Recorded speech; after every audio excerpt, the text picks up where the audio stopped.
हर चीज़ का एक हल होता है, बस वो हल मैंने ढूंढ लिया है। मेरी वजह से अगर आपको कोई तकलीफ पहुंची हो तो मुझे माफ कर दीजिएगा। आई जस्ट वॉन्टेड टू सी। तुम्हारी दादी को अबू बकर भी पसंद था। अबू बकर थे तुम? तुम्हें पता चल तो गया। इन एक्टिविटीज में पड़ गए हो यार। एक्टिविटीज नहीं, इट्स अ रिलीजियस ऑब्लिगेशन। तुम प्रैक्टिसिंग मुस्लिम बनना चाहते हो? क्यों? सामने what exactly is bothering you? तुम जानती हो।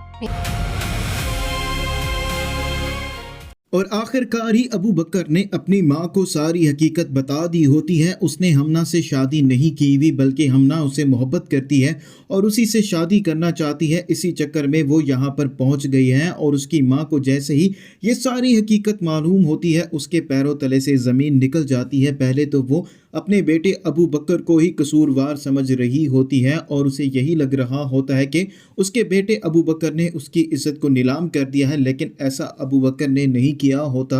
और हमना को भी ये बात मालूम है कि अबू बकर कभी भी उसे अपनाएगा नहीं, इसीलिए वो यही फ़ैसला करती है इससे पहले अबू बकर उसको अपने बाप के पास छोड़कर आ जाए। इसीलिए वो एक नोट छोड़कर जाती है और अबू बकर की माँ से माफ़ी भी मांगती है। वो अबू बकर की माँ से यही बात कहती है, मैं जानती हूँ कि मैंने जाने अनजाने में आपका बहुत दिल दुखाया है और मुझे उम्मीद है कि आप मुझे माफ़ कर देंगे। लेकिन वहीं दूसरी तरफ अबू बकर ने भी उसके लिए सोच रखा होता है कि कैसे वो हमना को उसके बाप दिलावर के पास छोड़कर आएगा। इससे पहले अबू बकर हमना को छोड़कर आता, हमना पहले ही वो घर छोड़कर चली गई होती है।